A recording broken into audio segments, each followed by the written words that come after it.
शिवराजा भाई के बयान पढ़िए कोई भी। जी पढ़ रहा हूँ।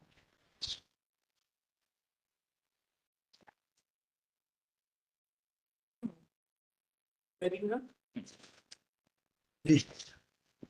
Para number 2। मेरी कोई संतान नहीं है। मेरे देवर की लड़की कमलाबाई मेरे घर में आती जाती थी, पर जब मेरे पति मर गए तो वह मेरे घर में आकर रहने लगी। उसका लड़का दिनेश मेरे घर में रहने लगा। वे दोनों मेरे साथ रहते थे।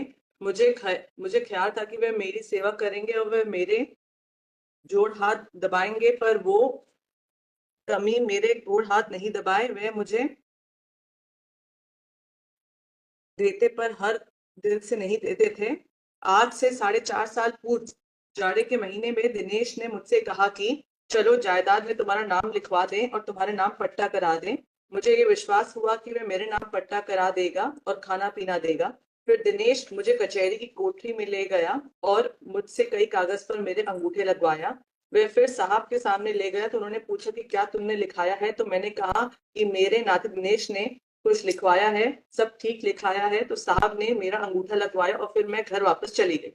लिखा पढ़ी कि 1 महीने तक मैं रही आई और उसके बाद फिर दिनेश ने मुझे निकाल दिया। उसने कहा कि अपना कपड़ा लेकर निकल जाओ। मैंने दिनेश से कहा कि जमीन जायदाद सब मेरा है, मैं क्यों घर से निकलूं, तुम ही मेरे घर से निकल जा। दिनेश ने फिर कहा कि जमीन और संपत्ति तुम्हारी नहीं है बल्कि हमारी है। फिर मैं रोती हुई निकल गई। मैं घर से निकलकर जब सड़क पर चलने लगी तो मेरी बहन ने मुझसे पूछा, तो मैंने बताया कि मुझे घर से निकाल दिया गया है, मैं कहीं जाकर मांगूंगी खाऊंगी। फिर पार्वती मुझे अपने घर ले गई और मैं तभी भी पार्वती के घर में रही रही हूँ। उसके बाद मैं चिरहुल गांव गई तो लोगों ने बताया कि दिनेश ने मेरी पूरी संपत्ति लिखा ली है। फिर मैं घर आई और राम लखन के जरिए से पता लगवाया तो राम लखन से पता चला कि दिनेश ने मेरी संपूर्ण संपत्ति लिखवा ली है। उसने यह भी बताया कि 10,000 रुपए से बेचीनामा लिखा लिया है। मुझे 10,000 रुपए दिनेश या उसकी माँ या पत्नी ने कभी नहीं दिया। मुझे कभी भी एक मुफ्त या थोड़ा बहुत करके दिनेश ने कभी कोई रकम नहीं दी। मैंने दिनेश के नाम या उसकी माँ कमला के नाम पर कभी कोई बेचीनामा नहीं लिखाया। विछया एवं चिरहुल वाली जमीन में मेरा आधा हिस्सा था, आधा हिस्सा भुवनेश्वर मेरे देवर का था। भुवनेश्वर ने अपने हिस्से अपनी लड़कियों को दे दिया था। जमीन का बंटवारा मेरे और भुवनेश्वर के बीच कभी नहीं हुआ। भुवनेश्वर के मरने के बाद भी दोनों गांव की जमीन का कभी कोई बंटवारा नहीं हुआ। मैं अपने आधे हिस्से की जमीन को अधिया पर काश्त करती थी। जब दिनेश मेरे पास रहता था तो मेरे हिस्से की जमीन पर दिनेश खेती करवाता था। जब मेरे पति जीवित थे तब मेरे घर में हल बैल था। मेरे यहाँ 2 बैल थे। मेरे पति के मरने के 4-5 साल तक हल बैल रहा। मेरे यहाँ मरिया व अर्जुन नाम का हलवाहा था। मेरे यहाँ एक हल की खेती होती थी। हल बैल नहीं रहने के बाद मैंने जमीन के अर्जुन को अधिया पर दिया था। अर्जुन रही तक मेरे हिस्से खेत की अधिया पर लिया था, जब तक कि मुझसे जाली बेचीनामा नहीं लिखवाया गया। कमलाबाई की माँ मर चुकी है। कमलाबाई की शादी मैंने और महेश प्रसाद ने किया था। हम ही ने कन्यादान भी किया था। दिनेश मेरे यहाँ नहीं पैदा हुआ और ना मैंने उसका भरम भी किया। मैंने दिनेश की शादी भी नहीं की और ना मेरे पति ने ही उसकी शादी किया था। कमलाबाई जब आती थी तो मेरे यहाँ ही रहती थी, भुवनेश्वर के यहाँ नहीं रहती थी। गुरुशरण से मेरे पति का मुकदमा चलता था। 14-15 साल पूर्व में चारों धाम की यात्रा में गई थी। उस समय मैं हर साल कल्पवश करने गंगा जी में जाती थी। मैं कल्पवास या धाम में जाते समय खर्चा कमलाबाई के पति से नहीं लेती थी। मैंने अपने पति की तेरी के लिए दिनेश के बाप से 2,000 रुपए नहीं लिए थे। मैंने अपने पति की बरखी में 1,100 रुपए दिनेश के पति से नहीं लिया। मेरे पति को या मुझे दिनेश के पिता ने कभी कोई पैसा नहीं दिया और ना ही उक्त कर्जा देने का हिसाब किताब सन 85 में मुझे हुआ। यह भी गलत है कि पैसे का हिसाब करने के बाद उक्त रकम की अदायगी में मैंने अपने हिस्से का 1/4 हिस्सा कमलाबाई को बेचीनामा नहीं लिखाया। मैंने चिरहुल की जमीन अर्जुन वर्ग मघई को इतना जमीन 1,000 रुपए में नहीं बेची, बल्कि उक्त जमीन देवर के मरने व उसके पहले पति के मरने पर महापात्र नोवा को मैंने दे गई थी। दिनेश पहले मुझे कचहरी ले गया था। वहां पर मुझसे किसी ने कागज नहीं, दिनेश पहले से कागज लिखाया था और फिर मुझसे अंगूठा करवा लिया। मैं घर से 2 बजे दोपहर गई थी और शाम को दिन बते घर वापस हो गई थी। जब मेरा अंगूठा लगवाया गया तब मेरे और दिनेश के अलावा कमरे में कोई नहीं था। कमलाबाई की सौतेली माँ पार्वती की 3 लड़कियां हैं। पार्वती की एक लड़की राम लखन को ब्याही है। ये गलत है कि मेरा और पत्नी का पटता नहीं था। कभी कभी थोड़ा बहुत विवाद हो जाता था। पार्वती और कमलाबाई एक दूसरे को नहीं चाहते थे। पार्वती ये चाहती थी कि या नहीं कमलाबाई मेरे पास रहे, ये नहीं मैं क्या बताऊं। पार्वती के दामाद पार्वती के पास नहीं रहते थे, वैसे उसका कामकाज कर देते थे। कमलाबाई और दिनेश लगातार 6-7 साल तक मेरे यहाँ रहे। वह मेरे पति मरने 5-6 साल बाद मेरे पास आकर रहने लगे थे। भुवनेश्वर प्रसाद जब जिंदा थे तब खेती का काम वही देखते थे और मेरे हिस्से मुझे दे देते थे और लगान भी भुवनेश्वर ही पटते थे। भुवनेश्वर प्रसाद पढ़े लिखे थे। ये गलत है कि मुकेश ने अपने आधे आधे हिस्से दिनेश को दे दिया था। मैंने अपने हाथ से कभी कोई जमीन नहीं बेची, पर दिनेश ने मेरी जमीन बेचा है। जब उसने मुझे निकाल दिया तब उसने उसके बाद मेरी जमीन बेची। मुझे नहीं मालूम कि दिनेश ने किसे किसे जमीन बेचा है। चुलबुली की जमीन कितने रुपए में कितनी एकड़ मिलती है मुझे नहीं मालूम। कलेक्टर के यहाँ मेरे खिलाफ सीलिंग का कोई मुकदमा नहीं चला। मैं आज तक कलेक्टर के यहाँ कभी पेशी पर नहीं गई। मैं फरीद अहमद चिचिया वाले को नहीं जानती और शैलेंद्र प्रसाद को भी नहीं जानती। मैंने कागज में तहसील में अंगूठे लगाते समय फरीदा व शैलेंद्र को नहीं देखा। अफसर के पास भी मैंने इन दोनों को नहीं देखा। मैंने अफसर से नहीं कहा कि मुझे कागज पढ़कर सुना दो। अफसर ने के अलावा मैं किसी और के पास नहीं गई। मैंने अधिकार अभिलेख में कोई आपत्ति नहीं किया था। पार्वती के घर में दिनेश को राम अवतार देवेंद्र वगैरह ने कोई मारपीट नहीं की और ना उनके मारपीट के कारण सजा हुई। एक मिनट इधर थोड़ा सा गुरु जी को बताइए जी सर। वो उसकी ये लिमिटेशन के बारे में किस तरह से आप बीट आउट कर रहे हैं अपना केस, क्योंकि there is limitation period for this, है ना, इसके बारे में बताइए। सर इसमें मेरा सबमिशन ये है कि इसमें जो एलिगेशन आया कि ये इनने जो सेल डीड कराई वो फ्रॉडुलेंट सेल डीड थी सर, फोर्ज डॉक्यूमेंट था। नहीं, इस पे फोर्ज नहीं था, फोर्ज नहीं था। सेल फोर्ज तो ये signature bye obtained by fraudulent means sir miss representation, मतलब फ्रॉड से। सिग्नेचर या अंगूठा उसका ही था, ऐसा उसका नहीं कि किसी के सिग्नेचर फोर्ज किए हो, किसी और ने बनाए हो। ऐसा केस नहीं है आपका। आपका कहना है कि वो मुझे वहां ले गया और उसमें क्या लिखा था मुझे नहीं मालूम। This also comes under the definition of fraud sir. हाँ, वो फ्रॉड हो सकता है, जी। फोर्ज नहीं है। हाँ फ्रॉड नहीं, फ्रॉड की दस्तावेज फोर्ज नहीं हाँ। किया उसने किसी ने कि किसी और महिला को खड़ा करके अलग जी दस्तखत कराए, ऐसा केस ऐसा नहीं नहीं है। है। हाँ इम्पर्सोनेशन नहीं है। हाँ, ये है हमारा अंगूठा है, हमको बिना बताए गलत कागजों पे लगवा लिया गया उसने पहले से तैयार करे बैठा था कागज और उसने अंगूठा लगा लिया और मेरा काम गई थी मैं किसी और काम के, अंगूठा किसी और का काम किसी पर, ये केस बिल्कुल ना। जी सर। ये केस अब उस बारे में बताइए। सर इसमें मेरा सबमिशन ये कि ये इनको जब घर से निकाल दिया दिनेश ने बताया नहीं कि ये हो क्या रहा है। दिनेश ने कहा कि हम आपका नामांतरण करा रहे हैं। When she went to the collectorate for the purpose of signing document relating to नामांतरण, ये इनका केस है सर। नामांतरण की जगह पर जब इनने 1-1.5 महीने बाद इसने Dinesh has misbehaved with him and he has removed कि तुम निकलो घर से, अब ये सारी प्रॉपर्टी मेरी है। ये अपनी बहन के यहाँ चलेगी। बहन इसकी देवरानी भी थी सर। यही बस यही चीज आपको बताना है जी स्टेप बाय स्टेप। बहन इसकी देवरानी भी थी सर। बहन का जो एक दामाद था राम लखन सर, वो PW2 भी है सर। इसमें राम लखन से ने रिक्वेस्ट किया कि आप पता करो कि क्या हुआ।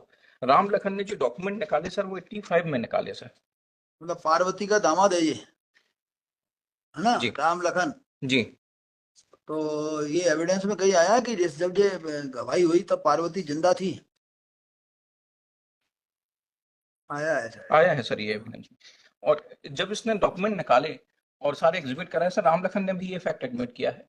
तो जो लिमिटेशन सर इसमें काउंट होगा सर, वो date of knowledge of allege fraud से होगा। जब हमने फोर्ज डॉक्यूमेंट देखा तब पता चला कि ये अंगूठा क्यों लगाया गया था और इसकी रजिस्ट्री कर ली पढ़िए गई। राम लखन पढ़िए। जी सर ये PW2 है राम लखन। शिवराजा बाई मेरी सासू की बड़ी बहन है, जिसके फलस्वरूप वह मेरी सासू लगती है। मेरी सासू का नाम पार्वती है। मेरे ससुर का नाम भुवनेश्वर प्रसाद है। शिवराजा बाई और पार्वती सगी बहन है। करीब 2 साल से शिवराजा बाई अपनी बहन पार्वती के यहाँ रहती थी। उसके पूर्व वह स्वयं अपने मकान में रहती थी। आज से 2 साल पूर्व बैसाख जेठ माह में जब मैं छुट्टी पर आया तो शिवराजा बाई ने बताया कि दिनेश ने मेरी 15 एकड़ जमीन अपने नाम और 15 एकड़ जमीन अपनी माँ के नाम लिखा लिया है और मुझे घर से निकाल दिया है।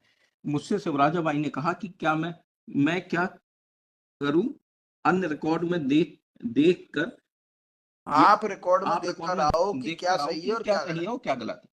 फिर मैंने रिकॉर्ड देखा व उसकी नकल ली तो पता चला कि दिनेश और उसकी मां ने शिवराजाबाई से 15-15 एकड़ जमीन विक्रयनामा लिखा लिया है। नकल लेने के बाद मैंने शिवराजाबाई को बताया कि दिनेश और उसकी मां ने जमीन की बेचीनामा लिखा लिया है। 10P एक रजिस्ट्री की नकल है, नकल और मैं शिवराजाबाई को लेकर दिया था। प्रदर्श P2 से प्रदर्श P17 तक के कागजात जो मैं लेकर शिवराजाबाई को दिए थे। शिवराजाबाई के पति के मरने के बाद अपनी जमीन की खेती करी शिवराजाबाई करवाती थी। शिवराजाबाई के साथ दिनेश रहता था और दिनेश की मां कमलाबाई अपने गांव बुड़म में रहती थी। दिनेश शिवराजाबाई के घर में महेश प्रसाद के मरने के 3-4 साल पूर्व से रह रहा था। वह खेती व शिवराजाबाई स्वयं की देखरेख करता था। शिवराजाबाई के कहने पर मैं रिकॉर्ड का पता कराने के लिए तहसील गया था। तहसील में पटवारी और पटवारी से रिकॉर्ड देखा था। मैं कागजात का पता लगने के लिए रजिस्ट्रेशन दफ्तर गया था। कांति कली मेरी पत्नी है। मुझे इसकी जानकारी नहीं कि महेश और भुवनेश्वर की कुछ जमीन का नामांतरण सन 1975 में मेरी पत्नी के नाम हुआ था। रजिस्ट्री की नकल मैंने नहीं पढ़ी थी। शिवराजाबाई के बताने पर मुझे यह जानकारी हुई थी कि 15 एकड़ दिनेश ने और 15 एकड़ उसकी मां ने शिवराजाबाई से जमीन लिखा लिया है। मुझे स्वयं इसकी जानकारी नहीं थी कि कौन कितनी जमीन लिखाया है। यह बात मुझे शिवराजाबाई ने रजिस्ट्री नकल लेने के पूर्व बताया था। यह गलत है ये कि इसने भी उल्टा बोल दिया। नहीं, इसने ये कहा सर कि 15-15 के ये इसने शुरू में तो ये कहा जी कि जो है इसने मेरे से कहा कि भाई क्या सही है क्या गलत है, वहां जाके देखो, मैं गया नकल निकलवाई तब पता चला। और इधर जो बोल गया कि मैंने पढ़ाई नहीं है, वो अनपढ़ है, इसने पढ़ा नहीं। भाई इसने सेल डीड की नकल निकाली, सेल डीड की नकल निकालता और जो पढ़ता फिर जो अपनी उसको जाके बताता। ये पैरा 2 में सर यही आया है सर। नहीं, ये तो पैरा टू चीफ है ना। हाँ तो क्रॉस की भी तो कोई वैल्यू है। जी क्रॉस में ये बोलता है रजिस्ट्री की नकल मैंने नहीं पढ़ी थी। और इधर क्या बोलता है, नकल लेने के बाद में शिवराजाबाई को बताया कि दिनों उसकी माँ ने जमीनों को बेचनामा लिखा लिया है। इसने पढ़ा ही नहीं। तो जैसे ही क्या हुआ, इसने ये केस डेवलप किया, वकील साहब ने इसकी बयान करा के कि इसके जानकारी लेने के बाद उसको पता लगा शिवराजाबाई को। सर ये जो बता रहा है रजिस्ट्री की नकल मैंने नहीं पढ़ी थी, ये पहले कांति कली के बारे में बता रहा है सर। चलो तो दूसरा आगे बढ़ो। कांति कली मेरी पत्नी है। मुझे इस जानकारी नहीं है कि महेश्वर देखो, और भुवनेश्वर की इसको कुछ जमीन इसको तो शिवराजाबाई ने ही बता दिया था। शिवराजाबाई के बताने पर मुझे जानकारी हुई थी कि 15 एकड़ दिनेश और 15 एकड़ उसकी माँ ने शिवराजाबाई से जमीन लिखा ली। शिवराजाबाई ने ही इसको बता दिया। मुझे स्वयं इसकी जानकारी नहीं है कि कौन कितनी जमीन लिखाया है। यह बात मुझे शिवराजाबाई ने रजिस्ट्री की नकल लेने के पूर्व बताया था। जी मतलब शिवराजाबाई वाज अवेयर कि क्या हो चुका है। तो ये जो केस डेवलप हुआ कि शिवराजाबाई को कुछ पता नहीं था, ये थोड़ा सा जो है शंका के घेरे में आ रहा है। आगे और पढ़ो। यह गलत है कि शिवराजाबाई की संपत्ति को लेने के लिए मैंने और राम लखन और राम अवतार ने दावा दायर कराया था। ये कौन है? अर्जुन? अर्जुन सर इसको बटाई पे देती थी, ये जमीन शिवराजाबाई देती। पढ़ो अर्जुन, पढ़ो। जी मैं दोनों बहनें पार्वती और शिवराजाबाई को जानता हूं और उनसे दोनों की पत्नी महेश और भुवनेश्वर को भी जानता हूं। इसकी खेती की जमीन चिरहौला में है, जिन्हें मैं देखा है। शिवराजाबाई की जमीन को मैं लगभग 30 सालों से अज्ञा पे लगातार जोतते बो रहा हूं, पर 4.5 साल से आधी जमीन दिनेश जोत बो रहा है। फिर कहा कि शिवराजाबाई की पूरी 30 एकड़ जमीन दिनेश जोत बो रहा है। शिवराजाबाई के देवर की 30 एकड़ जमीन है जो मैं जोत बोत रहा हूं। इस तरह लगभग 30 साल पहले मैं शिवराजाबाई और उसके देवर की 60 एकड़ जमीन जोतता बोता था, पर 4.5 से शिवराजाबाई की 30 एकड़ जमीन दिनेश जोतता बोता है। जहां तक मुझे अंदाजा है महेश 4.5 साल, 85 से 5 उठाओ तो ये हुआ 80। जी 81। ये सर हाँ। डेथ के बाद जब शिवराजाबाई इन लोग के साथ रहने लगी, ये दिनेश और उसकी माँ सर, तो फिर ये दिनेश देखने लगा सारी जमीनें। Suit was filed 81, suit is filed for Declaration declaration setting a time of sale. for recovery of possession. अच्छा डिलीवरी ऑफ पोजीशन भी किया। हाँ हाँ, पढ़िए पैरा 2 पढ़िए इसका। जहां तक मुझे अंदाज है, महेश को मरे हुए 15-16 साल हुआ। मुझे महेश एवं भुवनेश्वर जब जिंदा थे तो दोनों भाई मिलकर मुझे अपने हिस्से की भूमि अज्ञा पर देते थे। हर साल जेठ माह में जमीन की अज्ञा पर प्राप्त प्रति वर्ष के लिए लेता था। अज्ञा की कोई लिखा पढ़ी मेरे पास नहीं है। अज्ञा में मेरा दावा लिखा कब्जा लिखा गया या नहीं ये नहीं बता सकता। मैं स्वयं कभी अज्ञा पर कब्जा लिखाने की चेष्टा नहीं की। 30 साल से जब मैं जमीन अज्ञा पर लेना शुरू किया तब से महेश व भुवनेश्वर को यहाँ कोई हल बैल नहीं रहा। महेश के मरने के बाद जमीन शिवराजाबाई जमीन अज्ञा पे देती थी। मेरे बैल हैं, 2 हल चलाता हूँ। शिवराजाबाई से मैंने चिरौला की जमीन चिरौला की जमीन 1000 रुपए में खरीदा है। रजिस्ट्री जाकर 1000 रुपए की लिखी गई है, पर शिवराजाबाई ने प्रेम पूर्वक मुझे जमीन दिया था। मैंने उन्हें कोई रकम नहीं दिया, सिर्फ रजिस्ट्री का खर्चा। कौन सी जमीन की बात कर रहा है? ये सर कोई और जमीन की बात कर रहा है, ये डिस्प्यूटेड प्रॉपर्टी नहीं। रजिस्ट्री का खर्चा मैंने पटाया था। मेरे द्वारा ली गई जमीन 2.20 हेक्टेयर है। जब मैंने दोनों 2.20 डिसमिल है। जब मैंने दोनों भाइयों की अज्ञा की जमीन लेने आरंभ किया था तब दोनों भाई एक साथ खेती किया करते थे।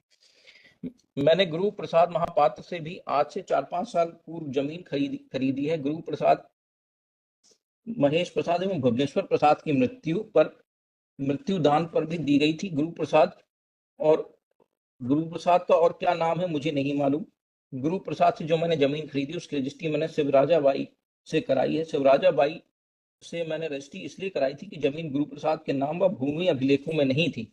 उक्त रजिस्ट्री मेरे पास है पर मैं उसे आज नहीं लाया हूं। मैं नहीं बता सकता कि उक्त रजिस्ट्री शिवराजाबाई का नाम बूटाबाई लिखा है। मुझे इसकी जानकारी नहीं है कि जमीन से मैंने महापात्र बली खरीदा है और उसका पट्टा दिनेश और कमलाबाई के नाम पर है। यह गलत है कि मुझे जमीन मिल गई है, इसलिए मैं आदि की ओर से झूठी गवाही दे रहा हूँ। ये क्रॉस में क्वेश्चंस के आंसर दिए।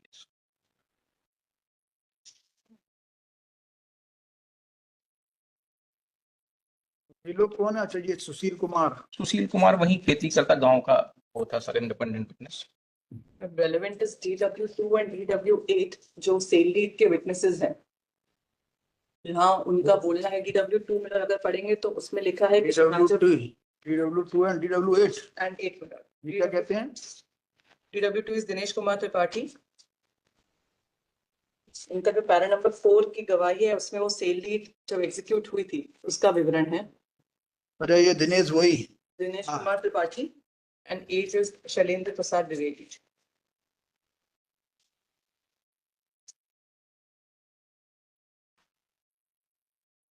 DW2 and DW8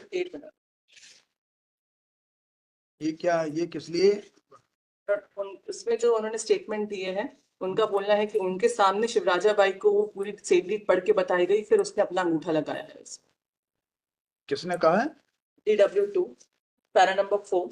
DW2 तो ये दिनेश कौन सा? ये वही दिनेश है ना जिसके खिलाफ ये बात कही जा रही है जी। कौन सा दिनेश है?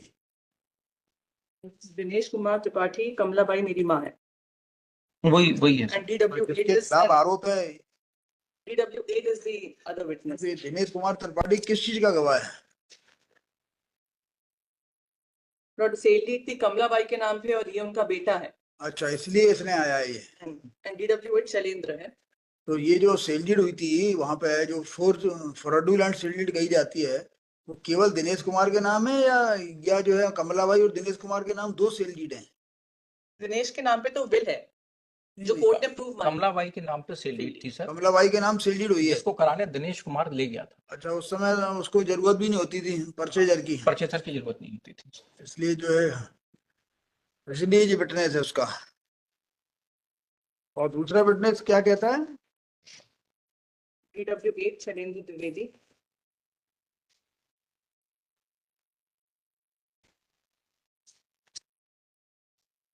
DW6 is the scribe.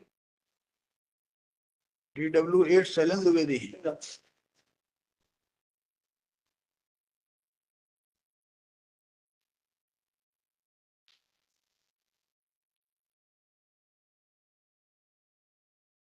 DW6 scribe Ahmad Hasan Khan.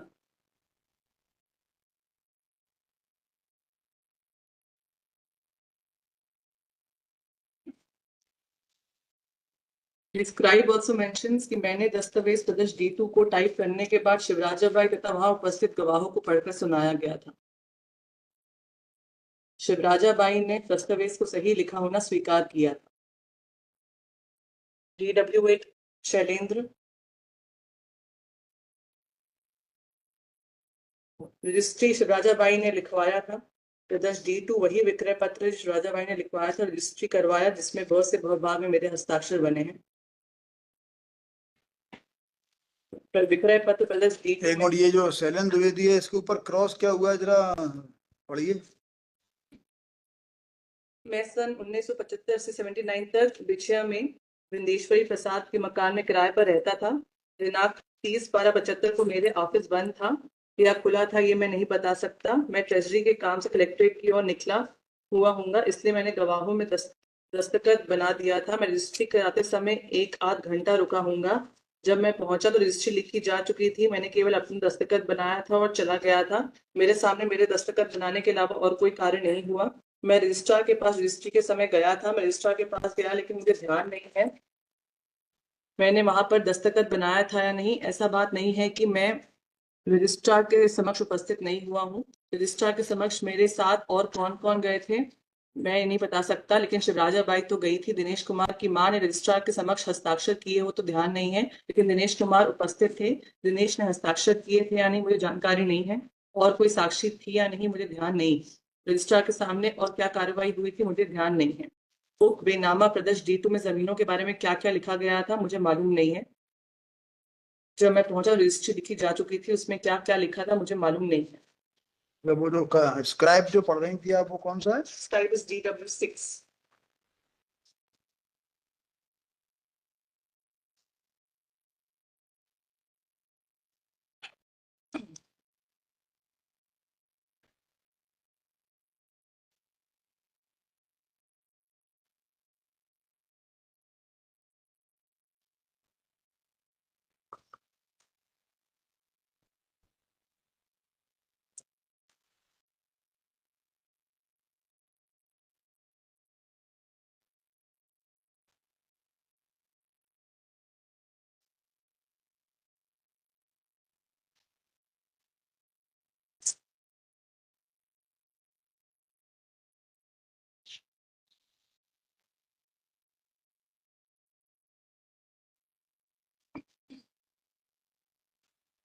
DW6।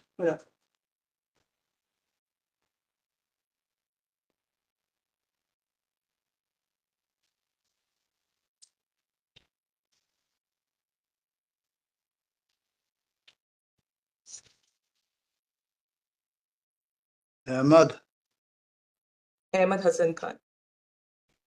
पढ़िए। ये कहना सही है कि कोई व्यक्ति आकर कहता है कि मैं फला आदमी हूं तो उसका मान नहीं नहीं, पैरा 1। विक्रय पत्र प्रदेश D2 मेरे द्वारा टाइप किया हुआ है। यह दस्तावेज मैंने दिनांक 30/12/75 को टाइप किया था। इस दस्तावेज के लेखक के रूप में मैंने प्रदेश D2 पर द से द भाग पर हस्ताक्षर किया है। यह दस्तावेज शिवराजाबाई ने मुझसे लिखवाया था। मैंने सन 1942 से दस्तावेज लेखक हूँ। मैंने दस्तावेज प्रदेश D2 को टाइप कराने के बाद शिवराजाबाई तथा वहां उपस्थित गवाहों को पढ़कर सुनाया था। शिवराजाबाई ने दस्तावेज को सही लिखा होना स्वीकार किया था। फिर मैंने इस दस्तावेज पर शिवराजाबाई का अंगूठा निशानी लिया। अंगूठा निशानी लेने के बाद उसके नीचे लिखकर मैंने अपना हस्ताक्षर किया है। मैं गवाहों को नहीं पहचानता, लेकिन उन्होंने भी इस दस्तावेज पर अपने हस्ताक्षर किए थे। ये कहना सही है कि कोई व्यक्ति आकर कहता है कि मैं फला आदमी हूँ तो उसका मैं मान लेता हूँ। ये कहना सही है कि मैं शिवराजाबाई की व्यक्तिगत रूप से नहीं जानता। दस्तावेज लिखाने वाले ने शिवराजाबाई बताया, इसलिए प्रदर्श D2 के दस्तावेज को शिवराजाबाई द्वारा लिखाया जाना बता रहा हूँ। मैं दस्तावेज को टाइप करने के बाद पढ़कर सुनाया गया तो उसने सही होना स्वीकार किया। टाइप करके लिख देता हूँ। साक्षी इस तो कहता है कि प्रत्येक दस्तावेज लिखा जाता है कि दस्तावेज को पढ़कर सुनकर समस्त दस्तखत किया, पढ़कर सुनाया दिया गया, सही होना स्वीकार किया गया। यह बात दस्तावेज टाइप करते समय ही मैं लिख देता हूँ और उस दस्तावेज को पढ़कर सुनाता हूँ। पढ़कर सुनाने के बाद फिर नहीं लिखता कि दस्तावेज पढ़कर सुनाया गया। ये कहना सही है कि प्रदर्श D2 के विक्रय पत्र के लिखाने वाले और गवाहों का मैं व्यक्तिगत रूप से पहले से नहीं जानता। मुझे गवाही के लिए कई बार समन्स गए लेकिन पहले गवाही ही नहीं हो सकी थी, इसलिए पक्षकारों को जानता हूँ। मेरे सामने विक्रय पत्र के संबंध में विक्रेता को पैसे नहीं दिए गए थे, लेकिन विक्रेता ने स्वीकार किया था कि मैंने उनसे पैसे ले लिए हैं। रजिस्ट्री दिखाने वाले शिवराजाबाई के अलावा दूसरे व्यक्ति रहा हो तो उसके बारे में मैं तो नहीं बता सकता। हाँ बताइए, आप बताइए सर फिर। देखिए आपने ये जो एक विटनेस आया, इसको देखा, इसमें थोड़ी सी कमी क्या दिखी? सर ये जो बयान पढ़ा अभी, स्क्राइब, ये अकेला बोल रहा है कि ये जो है दस्तावेज मैंने पढ़कर सुनाया था। इस लाइन पे क्रॉस नहीं है, देखा आपने? जी, पर सर ये कंक्लूसिव प्रूफ नहीं है कि ये डॉक्यूमेंट सही है गलत है। हो सकता है इसने जिसको सुनाया वो शिवराजाबाई नहीं है, ये नहीं अपने तो ये क्रॉस तो में। केस ही नहीं है ना आपका। तो कहना है शिवराजाबाई थी वहां, ये जी तो शुरू से केस है। मैं बार बार आपसे जो पूछ रहा हूँ, और जो दावे में आपका केस जो है कि शिवराजाबाई वहां गई थी, गई थी सर। ये केस नहीं है कि शिवराजाबाई वहां नहीं थी। सर दावे में स्पेसिफिक हमारा वर्मेंट है कि जो ये दस्तावेज है पहले से तैयार करे रखे थे, शिवराजाबाई ने अंगूठा लगाया। ऐसा ही होता है। शिवराजाबाई अनपढ़ थी। आज तक के इतिहास में ऐसा कभी नहीं हुआ कि सेल डीड वहीं टाइप हो। जी आप भी चले जाना, अपनी खुद की एक प्लॉट खरीदना कहीं जाके, और चल कहना वो क्या हाँ, आपके पहले ही हो सामने जाता है सर। पहले ही होता है, तो उसके सामने हो ही नहीं सकता। इतनी करेक्शन करना पड़ते हैं। कोई अच्छे मतलब पढ़े लिखे लोगों के साथ तो ये 10-10 बार तो करेक्शन करते हैं। कब उस समय फिर स्टाम्प की समस्या, ये समस्या, स्टाम्प खरीद दिए जाते हैं, पहले उस पर टाइप हो जाता है, होता पहले ही है। ये प्रैक्टिकल बात है। जी अब ये भी पहले ही लिखा हुआ। आपने जो क्रॉस किया इस व्यक्ति से ज्यादा इस बात पे किया कि जो आपने लाइन पहले ही लिख ली थी, ये लाइन पहले ही लिखी जाती है। तो क्या करोगे? यदि यदि दस्तावेज को पहले टाइप नहीं करोगे तो गवाह आने के पहले लिख दिया जाता है, गवाह 1 गवाह 2, जो आ जाता है उसको दस्तखत करा देते हैं, हाथ से लिख देते हैं। पहले से गवाह नियत होते हैं तो उनकी टाइप हो जाती है। ये तो प्रैक्टिकल प्रॉब्लम जी तो यही है। क्रॉस में ने भी बोला कि मैं नहीं जानता शिवराजाबाई कौन है, यदि किसी और को भी सुना दिया तो मैं नहीं जानता किसको सुनाया। तो वो कौन थी वहां? वो तो सर जब फ्रॉड हो रहा है तो सब कुछ, everything is fraud. Fraud actually हो रहा है थोड़ा सा यहाँ। क्या हो रहा है मतलब एकदम बहुत फ्रॉड एक्चुअली। जब भी फ्रॉड की बात आती है तो फ्रॉड को स्पेसिफिकली प्लीड और प्रूव करना पड़ता है। फ्रॉड प्ली और फ्रॉड जो व्यक्ति लेता है उसको स्पेसिफिक प्लीड करना पड़ता है, स्पेसिफिक प्रूव करना पड़ता है। इसमें सर एक और इम्पोर्टेंट चीज देखी जाए, इनने सेल कंसिडरेशन 10,000 बोला सर, जो कि उस समय के भी सेल कंसिडरेशन से बहुत ही कम पैसा था। उसकी कलेक्टर गाइडलाइन से भी कम पैसा था। उसका भी ये प्रूफ नहीं दिया कि इनने वो पैसा कैसे लिया, कहाँ लिया, कैश नगद लिया, क्या लिया। That cannot be a ground to cancel the sale deed. There is no consideration for this sale. ये हमारा स्पेसिफिक गवर्नमेंट है कि जो पैसा लिख रहे हैं कि हमने लिया, तो वो पैसा है ही नहीं, पैसा कभी लिया ही नहीं गया। And it has been not reported by them कि कहाँ कहाँ दिया, कैसे दिया, किसके सामने दिया। तो देखिए यदि पैसा नहीं मिला, केवल ये केस होता तो उसको अलग एंगल से देखा जाता। आपका केस जो है कि चलो और बताओ, बहस करिए। जी जी। अब sir as far as limitation is concern,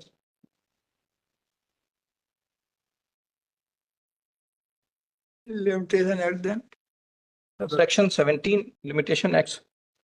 उस साइड उधर लगा है, इधर रखा है राइट साइड में 17 सर।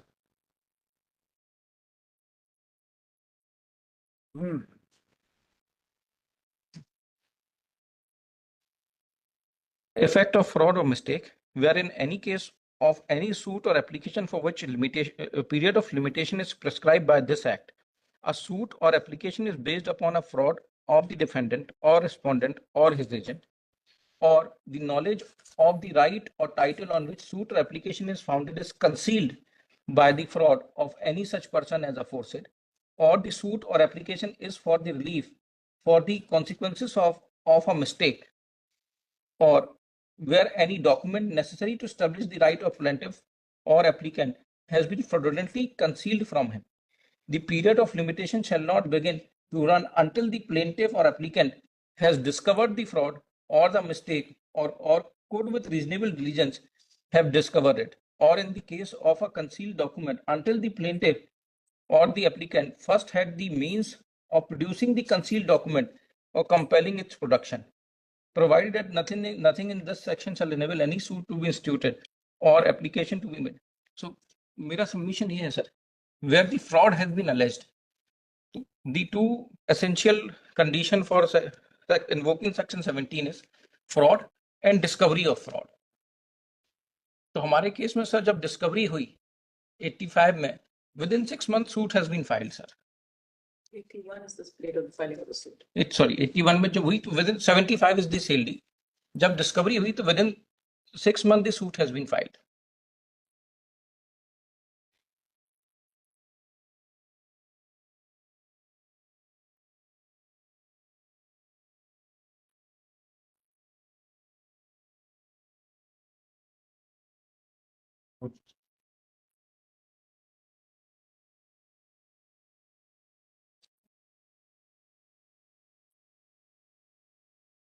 अच्छा, और कोई सर जजमेंट इसमें एक जजमेंट है वो पढ़ देता हूँ, इसका लैंडमार्क जजमेंट है पल्लव सेठिया वर्सेस कसूरी,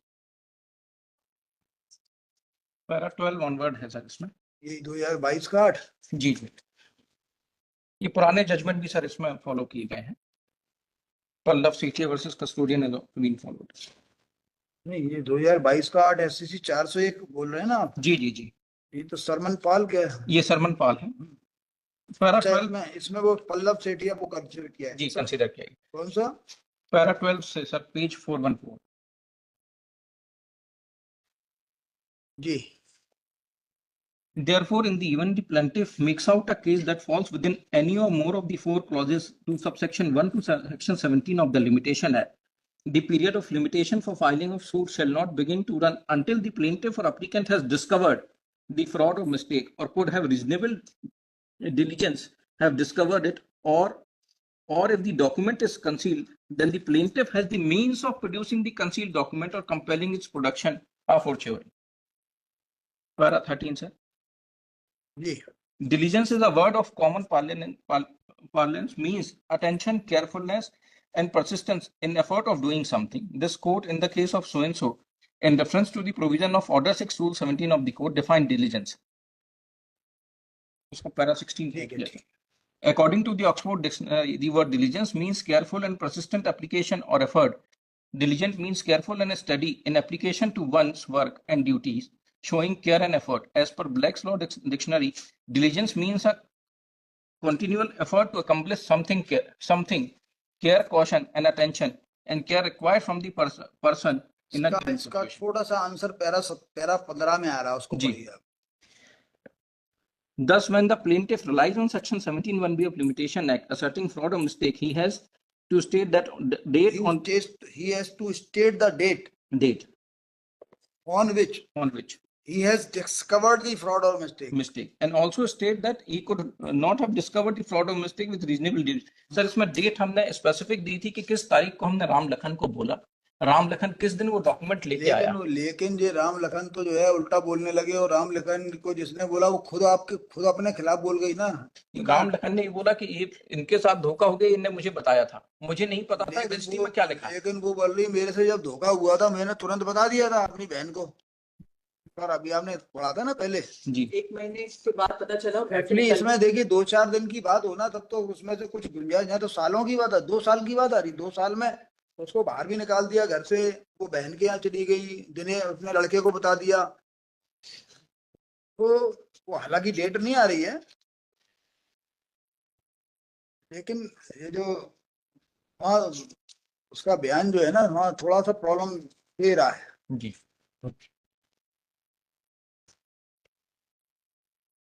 और कोई नहीं, और बताइए, और कोई जजमेंट है? जी सर।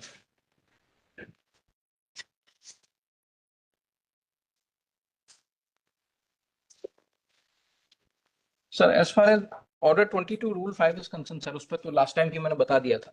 वो तो बिल आप वही देखिए जो उसका वो तो आपको मिलेगा, उसकी मिलेगा। आपकी आपका राइट जाएगा, उससे मिलेगा अल्टीमेटली जो है।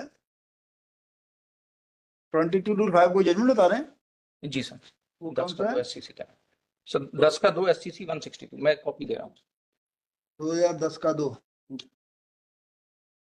SCC page. 162। हाँ, इसके अंदर 22/5 की इंक्वायरी हो गई थी, 22/5 की बस इंक्वायरी 22/5 की इंक्वायरी। उन्होंने कहा वो 22/5 की इंक्वायरी बाइंडिंग होगी, Binding। इस जजमेंट में ये है। जी जी जी, बिल्कुल सही सर। पर उसमें ये भी है कि उससे कोई टाइटल या ओनरशिप कॉन्फर नहीं होता है by way of that inquiry, when we refer to that judgment in our 10 का 2 SCC 162। In fact sir, as far as will is concern sir, जो बिल में हमको टाइटल मिल रहा है sir, will is not required to be probated. यदि ये suit नहीं भी हम होता, प्रोबेट की बात भी नहीं ये कर सूट नहीं भी होता सर मेरा। हाँ, will is not required to probated, ये तो जी है ही सेटल्ड है। वो सेक्शन है ना, कौन सा 57 है जी, की लाइट में 57 है सर। इंडियन सक्सेशन एक्ट के सेक्शन 57 में मध्य प्रदेश उसके अंदर शामिल नहीं है। हम्म, ये देखो इसका पैरा, मैंने उसमें नोट कर देता हूँ सर, पैरा 26 है।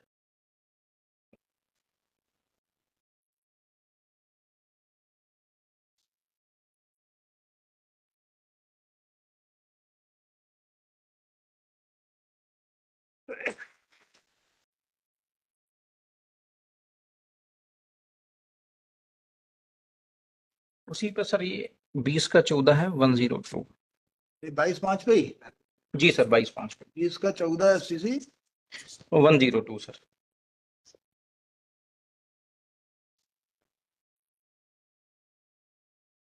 इसका रिलीवेंट पैरा कौन सा है? इसका रेलेवेंट पैरा है sir, para 10 and 12।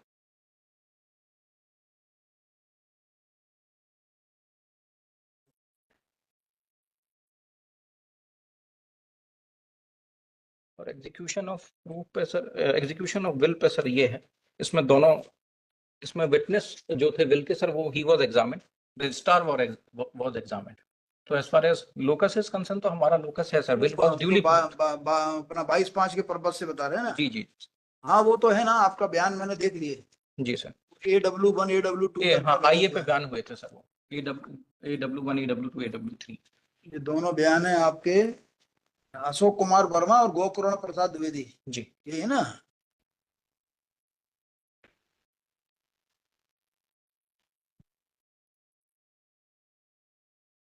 Registered bill है ना आपकी? रजिस्टर्ड बिल है सर। तो ये वसीयत किस ऑर्डर से जेन्युइन पाई गई थी? ये जो बयान हुए थे आपकी वसीयत वाले, जी, तो इस वसीयत के बारे में फाइंडिंग का ऑर्डर कौन सा है? फाइंडिंग में सर, इसमें इनफैक्ट इसमें इशू फ्रेम है, उस पर फाइंडिंग दिया है कोर्ट ने। अरे, ट्रायल कोर्ट के सामने इंक्वायरी हो गई थी, इंक्वायरी हो गई थी इससे ट्रायल बता कोर्ट भाई, में। ट्रायल कोर्ट में हाँ, एक्सपायर रिमांड नहीं हुआ था सर, वहीं पर। ट्रायल कोर्ट में एक्सपायर हो गई थी ये। जी जी, ट्रायल कोर्ट में एक्सपायर हो गई। तो वहीं आपका सब्स्टिट्यूशन हुआ था, हाँ, वो किस ऑर्डर से हुआ था फाइनल? अलग से इसकी जांच अलग होकर अलग से फाइंडिंग नहीं आई थी? इस ऑर्डर में ही इशू फ्रेम कर दिया गया था सर। नहीं नहीं, सब्स्टिट्यूशन करते समय तो फाइंडिंग आई होगी ना कोई? बिल्कुल आई होगी सर, उसकी रनिंग ऑर्डर शीट में आई होगी। ये बयान कौन सी तारीख का है? उसके बाद ही आई होगी ना भाई? जी, बयान मैं डेट बता रहा हूँ सर। बयान हुआ है इसका जो है 11/3/94 को। जी, 7/3/94 को इसके 22/5 के बयान हुए हैं सर। नहीं नहीं, 11/3 और जी जी 11/3 को हुआ, गोकर्ण का 11/3 को हुआ सर।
अच्छा, ये वाला जो पॉइंट है ये फाइनल डिसीजन के समय डिसाइड किया है। फाइनल डिसीजन के अच्छा। साथ 22/5 का उनका एप्लीकेशन था which should have been in the 22/3/4 हाँ। बट ऐसी कोई इंक्वायरी और उसके बाद अलग से ऑर्डर पास हुआ and then he was substituted. Such an order was not passed in the interim proceedings.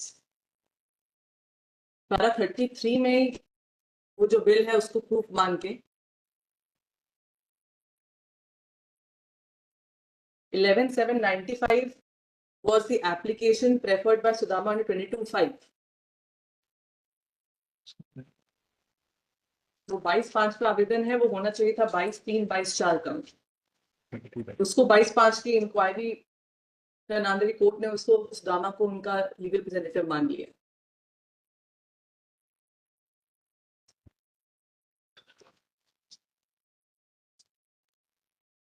और जो मिलोट वो जो बिल है नेक्स्ट A1 जिस दिन को वो एग्जीक्यूट हुई है उसी दिन की एक सेल डीड भी है by Shivraja Bai in favor of one of the attesting witnesses, that's exhibit D10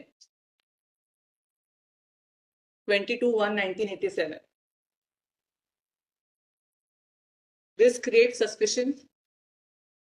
Even otherwise, that aspect would not be considered in this suit, considering that he is only being substituted for the purposes of continuation of the suit, not for conferment of the title or ownership of the suit land. Bill में भी कहीं description नहीं है कि कौन सी land का उसको दिया जा रहा है, उसके बेसिस पे क्लेम कर रहे हैं कि वो टाइटल होल्डर हो गए हैं आज की date. 61 MPLJ 398, as I mentioned the last statement, that specifically states that the legatee will be required to file separate proceedings seeking this title. ये इसका ऑर्डर कोर्ट ने किया 1795 को 22/5 वाला जो आया ना उससे संबंध में ऑर्डर हुआ है। ऑर्डर 1 22/3 is dated 1795 नहीं सॉरी 11/7/95।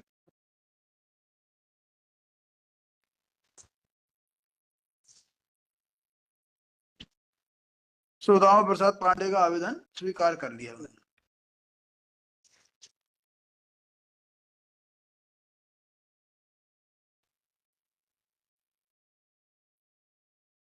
ठीक है, विचार करते हैं ना।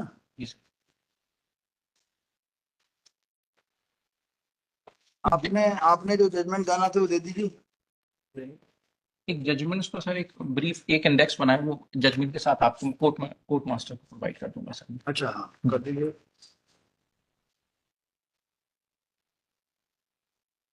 This is a synopsis of all the relevant judgments. I provide a copy compilation tomorrow morning, all tagged. आज I have all the judgments are here. The copy, the PDF of the judgments, Milord. I'll give a copy of them. I will also provide the copy to the opposite side. दे देना, कल सवेरे दे देना जिसको तो देना।